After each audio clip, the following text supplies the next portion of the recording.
मेरे प्यारे हिंदी के प्रतियोगी छात्रों, हिंदी वागधारा चैनल में आज आपका पुनः स्वागत है। इस उम्मीद और अपेक्षा के साथ कि आप अपनी तैयारी में पूरी शिद्दत से लगे होंगे और अपनी हिंदी की तैयारी को आगे बढ़ा रहे होंगे। जैसा कि उम्मीद करता हूं, पिछली श्रृंखलाओं के प्रश्नों का अध्ययन आपने किया होगा। आज उसी क्रम में आगे बढ़ते हुए ये सारे प्रश्न जो किसी न किसी परीक्षा में पूछे गए हैं, आपकी परीक्षाओं के लिए भी उपयोगी होंगे। अगली श्रृंखला के पहले प्रश्न की शुरुआत हम लोग करते हैं। आज का हमारा पहला प्रश्न है प्रश्न नंबर 1। व्यर्थ में समास है। ए अव्ययी भाव, बी कर्मधारय, सी तत्पुरुष, डी द्वंद्व। व्यर्थ, जैसा कि हम उसके शब्द को तोड़ करके उसके भाव अर्थ को समझते हैं। वी प्लस अर्थ व्यर्थ। समास पूछ रहा है, इसमें वी उपसर्ग है, तो इसमें विकल्प में अव्ययी भाव, कर्मधारय, तत्पुरुष, द्वंद्व दिया हुआ है। तो आप जानते हैं जिस समास में प्रथम पद अव्यय उपसर्ग या निपात होता है वो अव्ययी भाव होता है। तो चूंकि इसमें उपसर्ग है वी, इसलिए विकल्प ये हमारा सही हो जाएगा, अव्ययी भाव। प्रश्न नंबर 2। किसमें कर्मधारय समास है? ए हाथों हाथ, बी प्रत्यक्ष, सी आराम कुर्सी, डी भुजदंड। हाथों हाथ, इसमें आप देख रहे हैं अव्ययी भाव समास है। जब किसी संज्ञा की आवृत्ति 2 बार होती है तो वहाँ हाथों हाथ एक संज्ञा दूसरे के लिए अव्यय का काम करने लगता है। प्रत्यक्ष प्रति उपसर्ग है अच्छ, आँखों के सामने, इसमें भी अव्ययी भाव है। आराम कुर्सी, आराम के लिए कुर्सी संप्रदान तत्पुरुष, अर्थात यही विकल्प सी सही हो जाएगा। भुजदंड, भुजा रूपी दंड कर्मधारय में जाएगा या दंड के समान भुजा। प्रश्न नंबर 3। कुसुमाकर में समास है। ए बहुव्रीहि, बी तत्पुरुष, सी कर्मधारय, डी द्वंद्व। कुसुम, आप शब्द को तोड़ेंगे तो उसका अर्थ निकल आएगा, समझ जाएंगे। कुसुम प्लस आकर, फूलों का खजाना, अर्थात आप जानते हैं जिसमें ना पहला पद प्रधान हो ना दूसरा पद प्रधान हो बल्कि तीसरे पद की प्रधानता हो, तो बहुव्रीहि समास होता है। न यहाँ कुसुम की प्रधानता, न यहाँ आकर की प्रधानता, अर्थात फूलों का खजाना है जो वो वसंत की तरफ जाता है, बहुव्रीहि समास हो जाएगा। विकल्प ए हमारा सही हो जाएगा, बहुव्रीहि। प्रश्न नंबर 4। गौशाला में समास है। ए संप्रदान तत्पुरुष, बी कर्मधारय, सी द्वंद्व, डी द्विगु। तो गौशाला, गाय के लिए शाला, गाय के लिए घर, ए संप्रदान तत्पुरुष, अर्थात ए हो जाएगा संप्रदान तत्पुरुष में, तो विकल्प ए ही हमारा सही हो जाएगा, संप्रदान तत्पुरुष। प्रश्न नंबर 5। गंगोर्मी में संधि विच्छेद। गंगा प्लस ऊर्मी, गंग प्लस ऊर्मी, दोनों कोई नहीं। तो गंगा प्लस ऊर्मी विच्छेद जो है सार्थक शब्दों की ही होनी चाहिए। ऊर्मी माने होता है लहर, गंगा नदी का नाम है, तो गंगा ऊर्मी, गंगा की लहर, विकल्प ए हमारा सही हो जाएगा, गंगोर्मी, जिसमें गुण स्वर संधि है। प्रश्न नंबर 6। स्रा का वर्ण विन्यास है। स प्लस रा, बी स र प्लस रा प्लस आ, सी दोनों, डी कोई नहीं। तो सा में तो ये ठीक है, रा में आ इसमें समाहित है, उसी आ को इसमें निकाल दिया गया, तो दोनों का रूप सही है, इसलिए विकल्प सी हमारा सही हो जाएगा। आपके ऑप्शन में अगर दोनों में से कोई एक दिया है तो उसी को करें, अर्थात दोनों दिया है तो दोनों को ही करें। प्रश्न नंबर 7। पंकज शब्द है। ए रूढ़, बी यौगिक, सी योगरूढ़, डी कोई नहीं। पंकज, पंके जायते इति पंकज, कीचड़ में जो उत्पन्न होता है वो कमल होता है। और आप जानते हैं बहुव्रीहि समास के प्रायः सभी उदाहरण योगरूढ़ में जाते हैं। रूढ़, जिसका खंडन ना किया जा सके, ऐसे शब्द जैसे नाक, कान, कमल, अगर इनमें आप तोड़ते हैं, वर्ण विन्यास कर देते हैं तो वर्ण विन्यास का रूप होगा और उसका कोई अर्थ नहीं निकलेगा, निरर्थक होगा। यौगिक, दो शब्दों का मेल होता है, दोनों का स्वतंत्र अर्थ होता है, और जो दोनों का स्वतंत्र अर्थ ना होकर के तीसरे अर्थ की तरफ ले जाएं, योगरूढ़ हो जाता है। बहुव्रीहि समास के सारे उदाहरण, विकल्प सी हमारा सही हो जाएगा, योगरूढ़। प्रश्न नंबर 8। शुद्ध शब्द है। ए अनुगृहीत, बी अनुग्रहित, सी अनुगृह, डी कोई नहीं। तो शुद्ध शब्द हमारा अनुगृहीत होता है, इसलिए विकल्प ए ही सही हो जाएगा, अनुगृहीत। अनुग्रहित अशुद्ध है। अनुग्रह मूल शब्द है, उससे बना है अनुग्रहित। प्रश्न नंबर 9, संस्कार में उपसर्ग है ए सम, बी सम, सी संस, डी कोई नहीं। तो संस्कार में जो उपसर्ग बनेगा वो सम बनेगा। उपसर्ग जो है ये विकल्प भी हमारा सही हो जाएगा। संस्कृत का उपसर्ग सम प्लस कार। प्रश्न नंबर 10, शुद्ध शब्द है ए 36, 36, सी 36, डी कोई नहीं। तो शुद्ध शब्द होता है 36, इसलिए विकल्प भी हमारा सही हो जाएगा 36। प्रश्न नंबर 11, प्रत्युत्पन्न में उपसर्ग है ए प्रति, बी प्रत, सी प्रत, डी प्रत्यय। तो प्रति प्लस उत्पन्न यण स्वर संधि प्रत्युत्पन्न, इसलिए इसका उपसर्ग बनेगा प्रति। प्रश्न नंबर 12, सपरिवार में समास है ए बहुव्रीहि, बी तत्पुरुष, सी द्वंद्व, डी द्विगु। सपरिवार आप जानते हैं तुल्य योग बहुव्रीहि में सचेत, सपरिवार, सबाल, सहास, इस तरह के उदाहरण आते हैं, इसलिए ये तुल्य योग बहुव्रीहि में होगा, जो बहुव्रीहि का एक विभेद है। विकल्प ए हमारा सही हो जाएगा बहुव्रीहि। प्रश्न नंबर 13, कैंची किस भाषा का शब्द है ए अरबी, बी फारसी, सी तुर्की, डी पुर्तगाली। तो कैंची तुर्की भाषा का शब्द है, इसलिए विकल्प सी हमारा सही हो जाएगा तुर्की। प्रश्न नंबर 14, कटक का अर्थ है ए सेना, बी सोना, सी रूपा, डी हेम। तो हेम सोने का पर्यायवाची है, रूपा चांदी का पर्यायवाची है, सोना धातु भी है, सोना क्रिया भी होती है, लेकिन सेना जो है कटक का पर्याय है, इसलिए विकल्प ए सही हो जाएगा। प्रश्न नंबर 15, तालाब का पर्याय नहीं है ए तड़ाक, बी तड़ाग, सी सर, डी पुष्कर। तो पुष्कर भी कमल का तालाब का है और कमल का है, और सर तालाब का होता ही है। तड़ाग ये भी है, तड़ाग जो है तुरंत ये नहीं है, इसलिए विकल्प ए सही हो जाएगा तड़ाग जो नहीं है। प्रश्न नंबर 16, परुष का विलोम है ए कोमल, बी मसृण, सी दोनों, डी अपौरुष। तो परुष का विलोम कोमल होता है, मसृण भी होता है, सी दोनों सही है, अपौरुष इसका कोई मतलब नहीं है, इसलिए दोनों सही होने के नाते विलोम में विकल्प सी हमारा सही हो जाएगा दोनों। प्रश्न नंबर 17, गौरव में मूल शब्द और प्रत्यय है ए गुर प्लस आ, बी गुर प्लस वा, सी गुर प्लस आ, गुरु प्लस आ, डी कोई नहीं। तो गुरु मूल शब्द है, आ प्रत्यय है, विकल्प ए गुरु नहीं है, विकल्प सी नहीं बल्कि विकल्प ए ही है, गुरु प्लस आ बनेगा गौरव।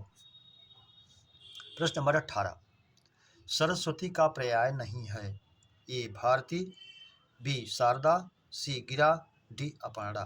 तो सरस्वती जी का पर्यायवाची भारती भी है, शारदा भी है, गिरा भी है, अपर्णा जो है ये पार्वती जी का है, इसलिए नहीं है, तो यही विकल्प डी हमारा सही हो जाएगा जो नहीं है।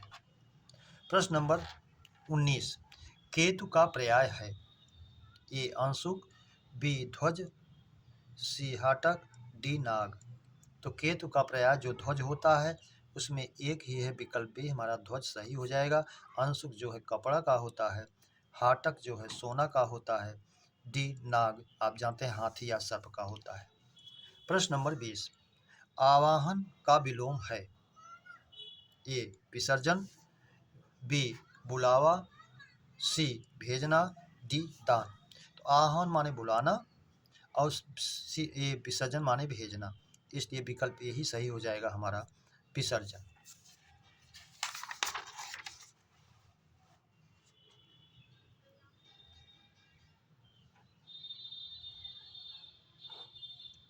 अगला प्रश्न नंबर हमारा 21, योगवाह स्वर हैं ए 10, बी 11, सी 2, डी कोई नहीं। योगवाह जो जोड़ करके ढोए जा रहे हैं, अयोगवाह जो बिना जोड़े ढोए जा रहे हैं। अयोगवाह 13 स्वरों में 2 हमारे अयोगवाह होते हैं, तो योगवाह हमारे 11 होंगे, इसलिए विकल्प भी हमारा सही हो जाएगा युगवा। प्रश्न नंबर 22, आपका यह कहना मेरे लिए बड़ी बात होगा में कैसी संज्ञा है?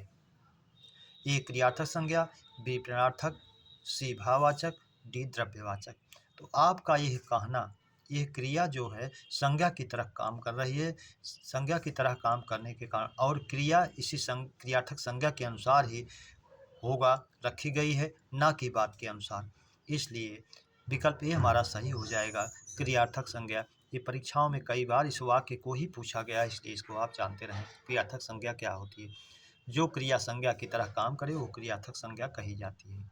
प्रश्न नंबर 23, जैसे आप कहते हैं व्यायाम करना स्वास्थ्य के लिए लाभदायक है। प्रश्न नंबर 23, उच्चारण में उपसर्ग है ए उत, बी उत, सी उच, डी उच।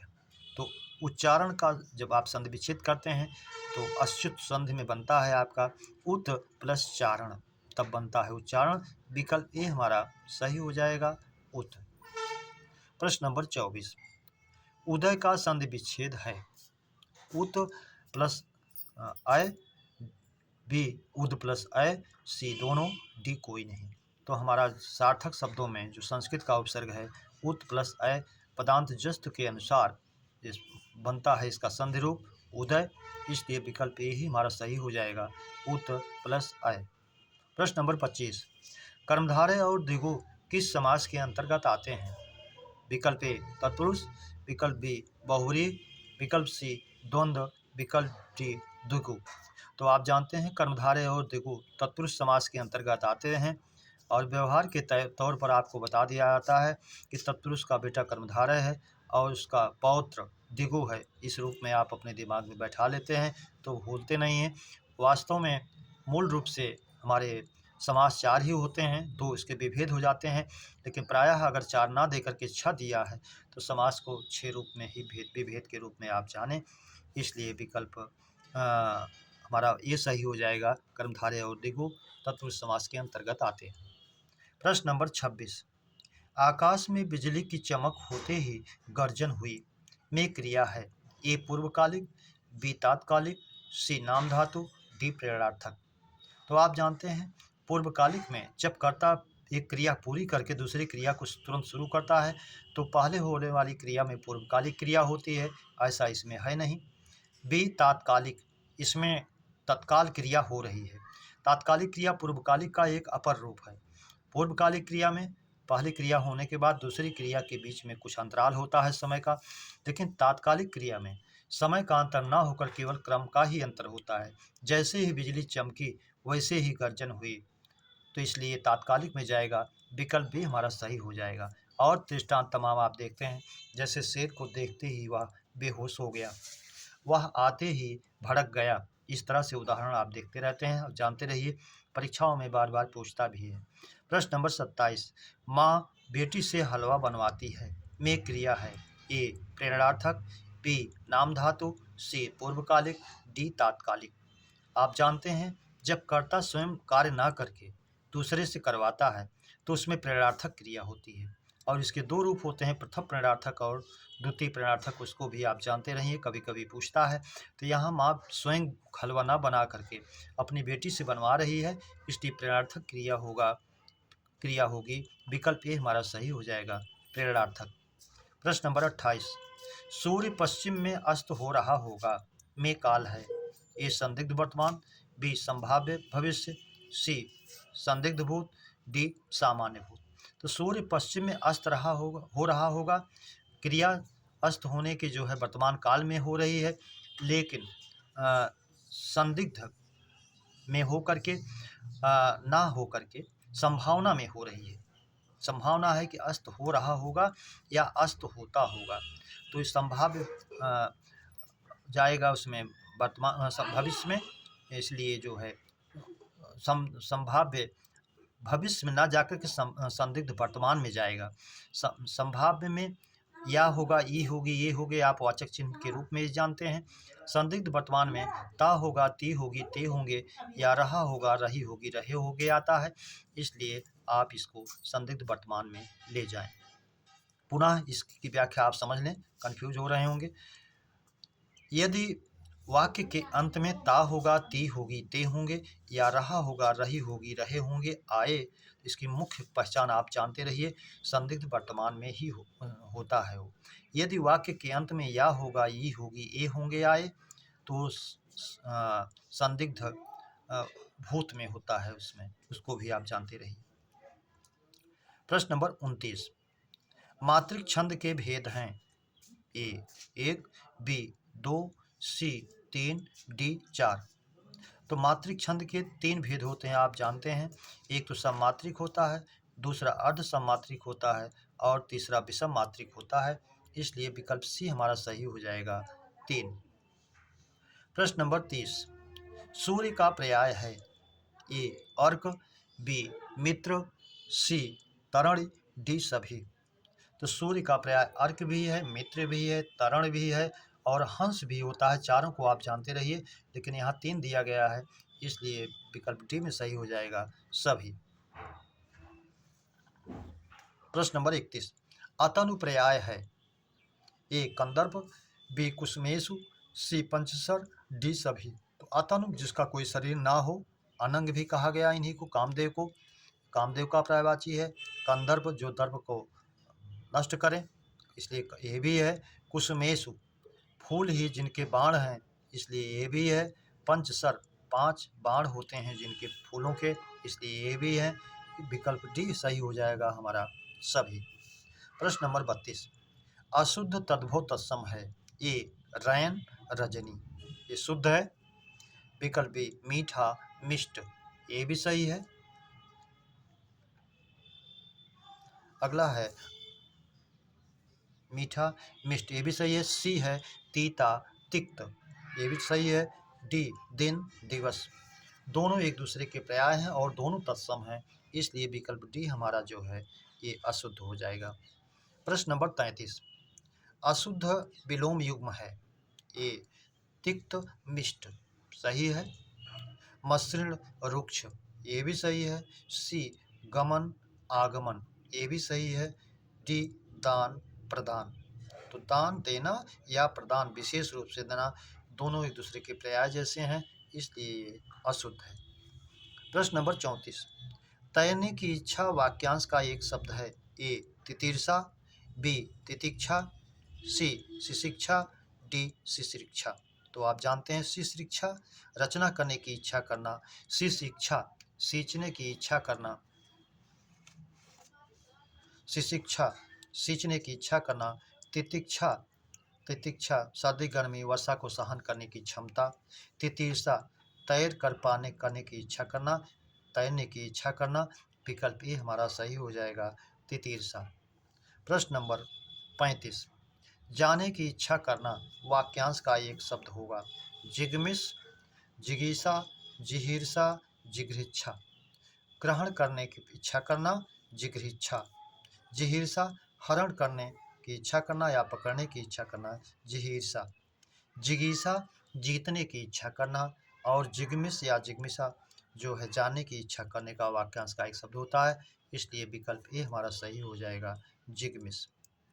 मेरे प्यारे बच्चों, इस श्रृंखला के प्रश्नों की चर्चा पर चर्चा आपने किया। श्रृंखला के प्रश्न आपको बेहतर लगे हों, अपने मित्रों को सब्सक्राइब, लाइक और शेयर करें, यही आपसे उम्मीद है।